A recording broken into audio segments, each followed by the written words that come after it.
hanggang wakas nitong buhay.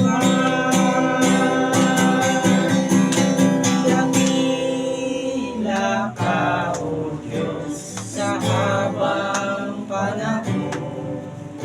Katapatan mo'y matibay na sandigan. Sa bawat bighati, tagumpay man ay naroon. Daluyan ang pag-asa kung kailan ay hinahon. Pag-ibig mo sa akin, noon hanggang ngayon.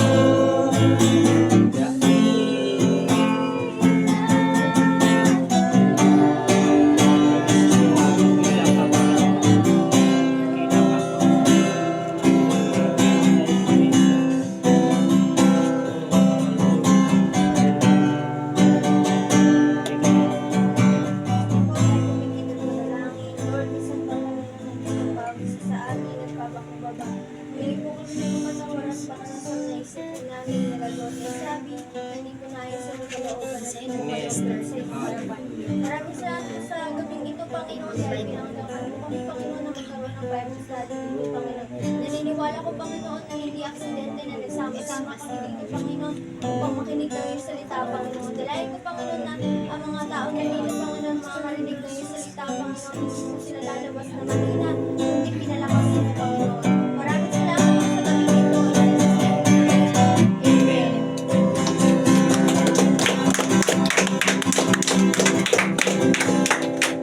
Amen. Sige po, upo po tayo.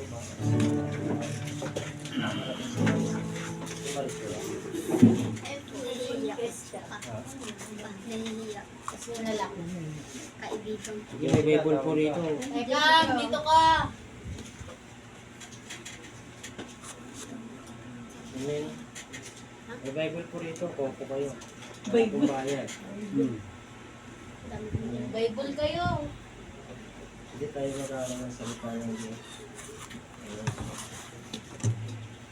Kailangan tayo po ay magbasa po tayo ng Bible para alam po natin. Amen, na yung ating pong pinag-aaralan kailangan nasa Bible. Amen, para hindi tayo maligaw. Amen.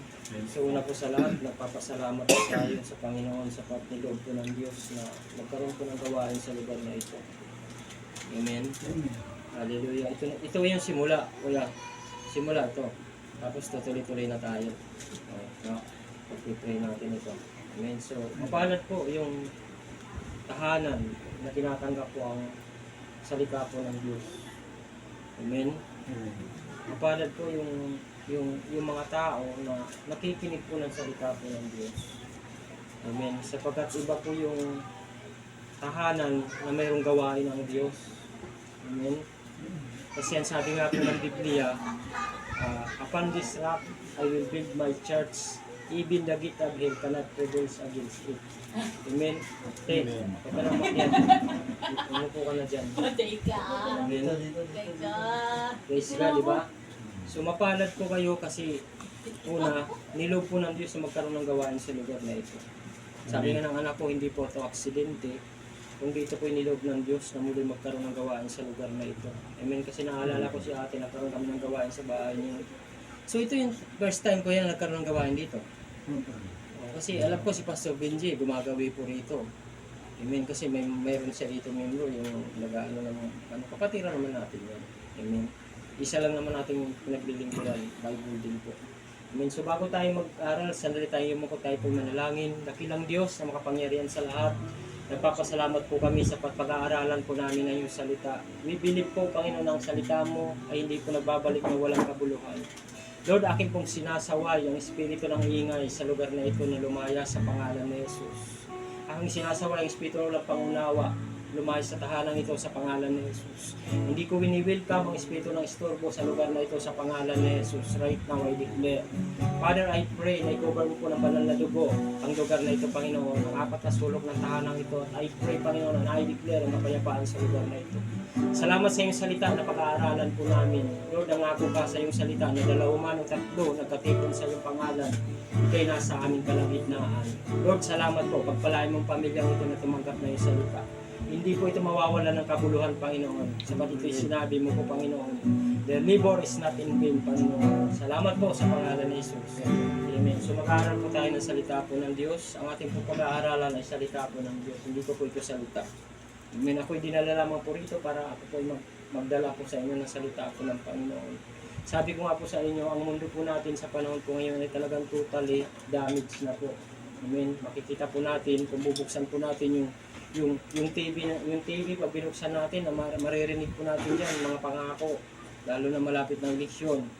Hindi po naman, amen, hindi po naman natin sila sinisiraan, pero alam naman natin na ang tao pag nangako 100%, amen, minsan natutupad, minsan hindi.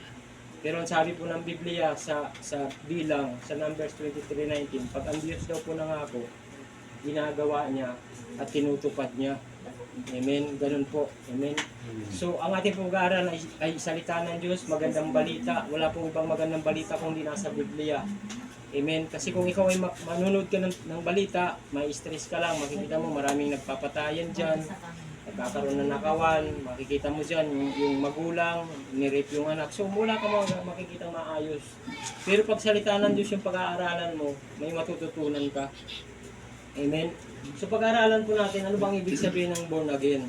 Amen. Kasi minsan ito yung tinatanong ng mga tao, ano bang ibig sabihin ng born again? Ba't kailangan yung tao ma-born again? May ano ba kayo? May idea ba kayo na kailangan ng tao ma-born again? Amen. Kasi minsan sinasabi nila ang born again, ito'y relihiyon, hindi po. Amen. Pag-aaralan po natin, ano bang ibig sabihin ng born again at bakit yung tao kailangan ma-born again? Amen. Kasi marami po tayong naririnig. Totoo po sinasabi na pag hindi ka po na born again, hindi ka po makakapasok sa karya ng Diyos. Totoo po yun. Pag-aaralan po natin yun. Kaya nga sabi ko nga po sa inyo, dapat mayroong magbasa po tayo ng Bible. Di ba marunong ka magbasa? Diba? Opo. Bigyan mo ano. Ha? Isa ka lang? Ha? Kasi para ano. Amen. Kasi mahalaga po yung nagbabasa tayo ng salita po ng Diyos. Kasi gusto ko po, pag mag-Bible study po tayo, lahat po tayo nakipag-cooperate. Amen. Para maunawaan po natin. Sino ba yung pwede magbasa? Ayan po. Bata. Ay, di ba basa? Sige, pabasahin mo. Anong verse yan? Basa yan, pastor. Oh, sige, basa. Hindi makakuha. Basa ka na dyan. Sige, nalagyan natin. Abali, kung magbabasa kayo ng Bible, ang simula ng New Testament, nagsisimula po yan sa Mateo. Ito kasing Genesis to hanggang dito po sa Malaki, Old Testament po yan. Old Testament. Oh, yan yung Old Testament po kasi, yan yung mga nangyari nung panahon. Kaya kung gusto mong malaman paano nilikha ang mundo, magsimula ka sa Genesis. Pagkatapos ng Genesis, tuloy-tuloy na po yan hanggang sa kung paano nilikha ng Diyos, paano si Abraham, si Isaac, andyan na po yun sa mga... Ang New Testament po kasi, nasa New Testament po kasi tayo eh. Amen? Kasi ngayon New Testament po tayo, yung Holy Spirit na po kasi ang ating po dito ang ating teksto ay dito po sa John 3:3. Amen. Ito. Sino? Tayo mo magbabasa ka. Mapalad ka kasi magbabasa ka ng Bible. Oh, pwedeng malakas. Hanggang malakas, marinig lahat ng tao rito. Para mapuno tayo. Ito. Tulungan nyo, mahaba to. Jessica, tulungan mo. Sige na, pe. Basahin mo, huwag kang mahiya. Pagpapalain ka ng Diyos kasi nagbasa ka ng Bible. Si Jesus at Nicodemo.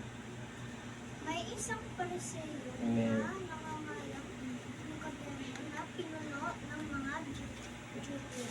Amen. Isang gabi, pumunta siya kay Jesus at sinabi, Rabbi, Nalalaman ko po kayo'y isang tagapagturo mula sa Diyos.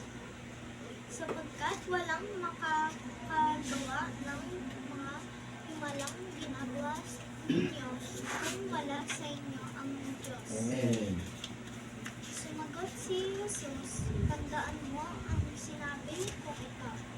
Malibang ipanganak na Muli. ang isang tao hindi na makita ang pagkahari ng Diyos. Yes, amen. Paano may papanganak? Paano Muli. ang isang taong napangalanan? Siya ay matanda na. Oo.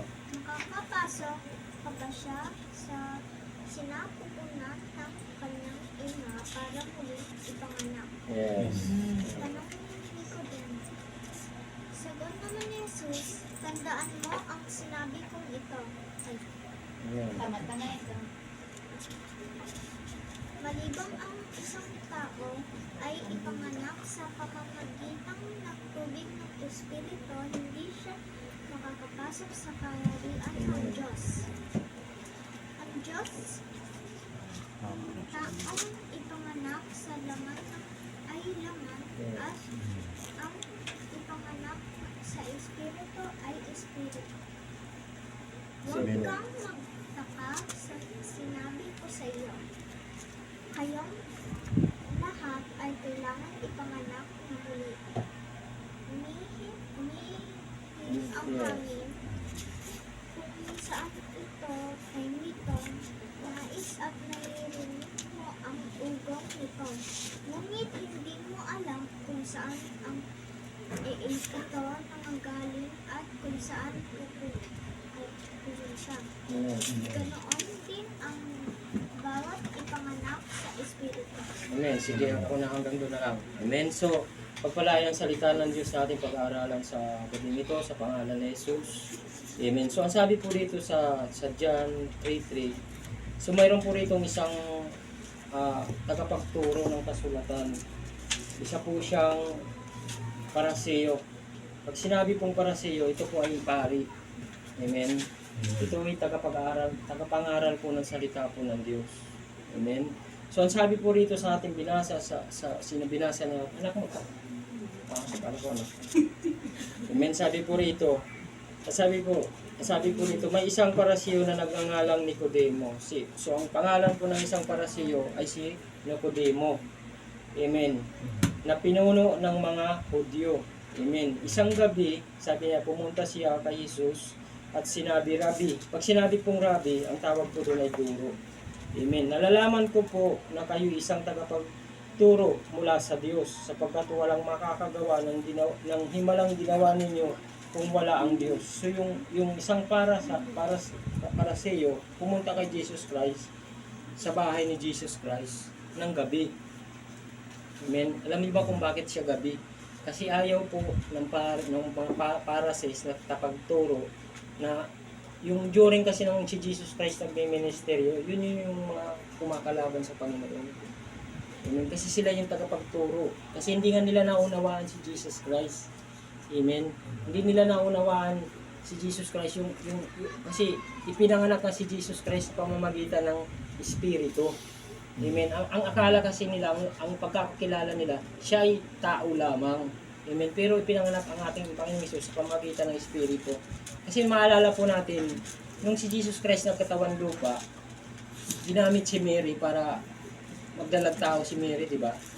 At nung si Mary po, ay dalaga po siya, mayroon siyang kasintahan si Joseph. At ito pong si Mary, nabuntis po siya, pero hindi po siya pinakialaman ni Joseph. Amen. Nabuntis po si Mary sa pamamagitan ng Holy Spirit ng Panginoon. Amen. Kaya nga, ang akala ng ibang tagapagturo, si Jesus Christ ay ordinaryong tao lamang. Pero si Jesus Christ, ipinanganak po siya sa pamamagitan ng Espiritu. Kaya nga si Mary po ay mapalad nung time na yun kasi siya po yung tao na nakita ng Diyos na matuwid. Amen. Kaya nga ang ginawa po ni Joseph nung nalaman na yung kanyang girlfriend ay buntis na wala pang nangyari sa kanila, plano po ni Joseph, iwalayan po ito si Mary. Pero dahil kinausap, amen, ng anghel si Joseph na huwag mong hiwalayan ang tao na ito kasi yung tao na ito, ang pinagbubuntis nito ay tagapagligtas ng marami. Ang tatawagin niya ito na